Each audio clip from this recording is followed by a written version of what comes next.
মাতৃ সুলাইমান আলাইহিস সালাম চলছে আল্লাহর দেওয়া নবুয়ত এবং রিসালাতের দায়িত্ব পালন করতে বাতাসের কাঁধের উপর ভর করে পৃথিবীর এক প্রান্ত থেকে আরেক প্রান্ত যাচ্ছে। এক আল্লাহর বান্দার জমিনের মধ্যে দাঁড়িয়ে উপরের দিকে তাকিয়ে দেখতেছেন সুলাইমান আলাইহিস সালামের এই বিশাল সিংহাসন বাতাসের কাঁধে ভর করে চলে যাচ্ছে। আমরা সকলে নিচের থেকে তাকিয়ে উপরের দিকে তাকিয়ে সুলাইমান আলাইহিস সালামের এই সিংহাসন দেখে সামনের সাথে চোখের পানি ছেড়ে দিয়ে আল্লাহর আজিমের দিকে ডান দিয়ে বললেন, হে আল্লাহ, আপনার নবীকে আপনি এত পাওয়ার দিয়েছেন, সুবহানাল্লাহ, এত ক্ষমতা দিয়েছেন, এত পাওয়ার দিয়েছেন আপনার নবীকে।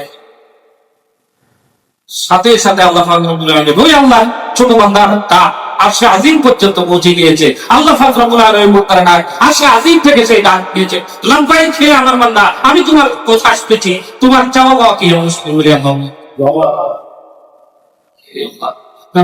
এত ক্ষমতা দিয়েছেন, এত পাওয়ার দিয়েছে, কোন ইঞ্জিন ছাড়া, কোন মেশিন ছাড়া, কোন যন্ত্র ছাড়া বাতাসের করে এভাবে বিশাল সিংহাসন চলতে পারে।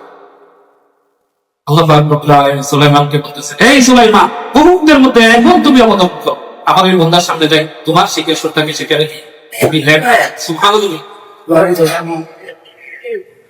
বলে যে আমি তোমাকে ওহিয়ে দিলাম, আমার বান্দাকে বলে দাও, আমার বান্দাকে বলে দাও যে ব্যক্তি শুধু আমার কোন নিয়ামতের শুকরিয়া, আমার কোন নিয়ামতের কথা স্মরণ করে শুধু এই কথা বলবেন আলহামদুলিল্লাহ, কি বলবে বলেন, আবার বলে এই কথা বলবে, তাকে বলে দাও আমি আপনি নবীকে যে এই যে বিশাল সিংহাসনের পাওয়ার দিয়েছি, ওই বিশাল সিংহাসন মধ্যে যা কিছু রয়েছে সব কিছুর চেয়েও বাবার এবং শক্তিশালী এবং মূল্যবান আমি আল্লাহর কাছে আমার সেই বান্দার আলহামদুলিল্লাহ তার চেয়ে বেশি।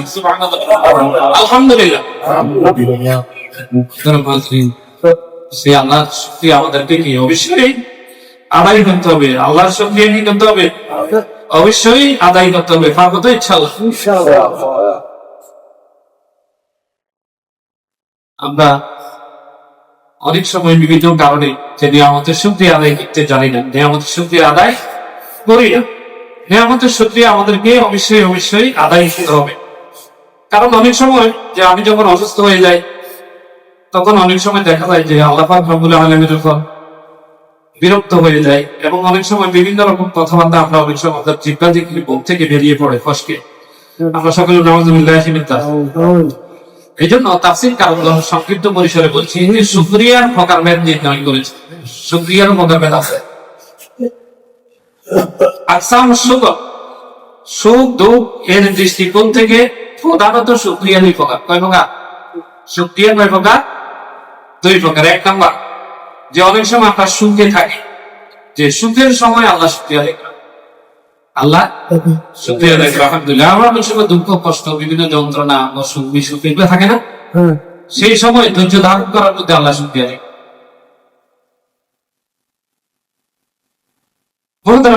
এই জন্য আল্লাহ রাগিব ইসফাহানি তিনি তার আল মুফরাদাত ফি গারিবিল কুরআন এর 244 পৃষ্ঠায় এই সকলকে তিন প্রকার করেছেন। এই পৃথিবীতে সর্বপ্রথম প্রায় 1000 বছর আগে, 1100 বছর আগে এই কিতাবটি লেখা হয়েছে।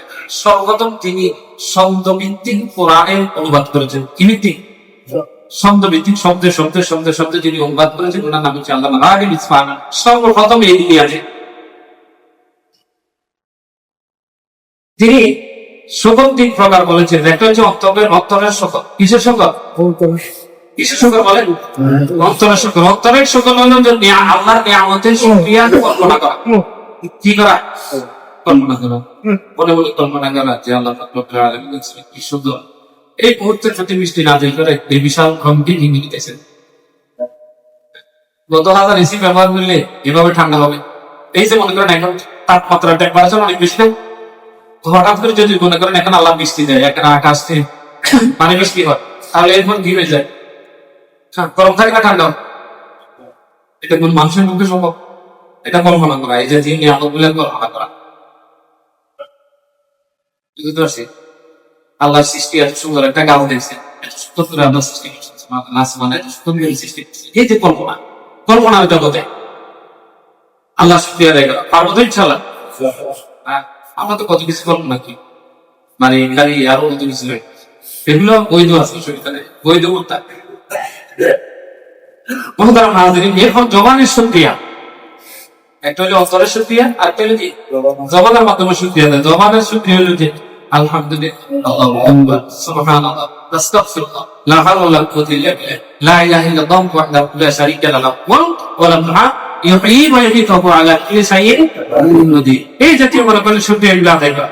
এরপর সমস্ত অঙ্গ প্রত্যঙ্গের শুকরিয়া আদায় করা এবং তার প্রতিদান দেওয়া, তার এই নিয়ামতের প্রতিদান দেওয়া। যে অন্তরের শুকরিয়া, নিয়ামতের শুকরিয়া, যে আল্লাহ পাক আমাকে সুস্থ রাখছে। একটা অসুস্থ ব্যক্তি চাউল মিলে তাকে কিছু দেওয়া। চারটে নামাজ পড়া, শরীরের মধ্যে 360টি জোড়া আছে, আল্লাহ দিলে এগুলা কি করো, সৎকার করো। 360 বার মনে করো আল্লাহ জিকির করলে, দেখবি জিকির কি, অথবা কাউকে দান দিবি, অথবা চারটে নামাজটা পড়লি, সুবহানাল্লাহ। এভাবে অঙ্গ প্রত্যঙ্গের শুকরিয়া আদায় করা। এরপর হাকিমুল উম্মাহ ইমাম গাজ্জালী রাহমাতুল্লাহ আলাইহি তিনি সকলের আরকান দিয়েছেন। আরকান সকল তিনি 3টি দিয়েছেন। একটা হচ্ছে এলেফা জ্ঞান, তার শুকরিয়া আদায় করা। অফুরন্ত নিয়ামত যে আমরা নিমজ্জিত, সেই নিয়ামতের শুকর আদায় করবো, এই সম্পর্কে জ্ঞান অর্জন করবো, আইনসম্মত বক্তব্য করবো এবং ব্যবহার বিধি এ বিষয়ে জ্ঞান অর্জন হলো এলেমের শুকর আদায়। যে আল্লাহর নিয়ামতের, আল্লাহর পরিচয়, আল্লাহ নিয়ামতের, কোরআনের, ইসলামের এটি সম্পর্কে জ্ঞান অর্জন করা, ইসলাম সম্পর্কে জ্ঞান অর্জন করা। এটা হচ্ছে কি এলেম বা জ্ঞানের মাধ্যমে আল্লাহ শুকর আদায় করা। দুনিয়া সবকিছু পড়লাম, কিন্তু কোরআনের ভিতরে ছিল বাদে আল্লাহ কি বলছে সেটা বললাম না। শুকরিয়া আদায় হলো। অনেক কিছু জ্ঞান দিলাম, কিন্তু কোরআন থেকে জ্ঞান দিলাম না। এরপর হাল বা অবস্থা অনুসারে এই শুকরিয়া আদায় করা। মাত্র যখন আল্লাহর নিয়ামত উপভোগ করবে, আনন্দ চিত্তে আল্লাহর প্রতি বিনয়ী হওয়াই শুকরের হাল বা অবস্থা। এরপর আমলের মাধ্যমে শুকর কর্মে বাস্তবায়ন করা, আল্লাহর প্রদত্ত নিয়ামত রাখি তার সন্তুষ্টি অর্জনের প্রত্যাশায় আল্লাহর মর্জিত রাস্তায় ব্যবহার করা। আল্লাহর মর্জিত রাস্তায় কি করা, ব্যবহার করা। আল্লাহ পাক রব্বুল আলামিন আমাদেরকে আল্লাহর নিয়ামতগুলির যথাযথ ভোগ করে, নিয়ামত ভোগ করে যথাযথভাবে আল্লাহ নিয়ামতের শুকরিয়া আদায় করা তৌফিক দান করুক। আমিন।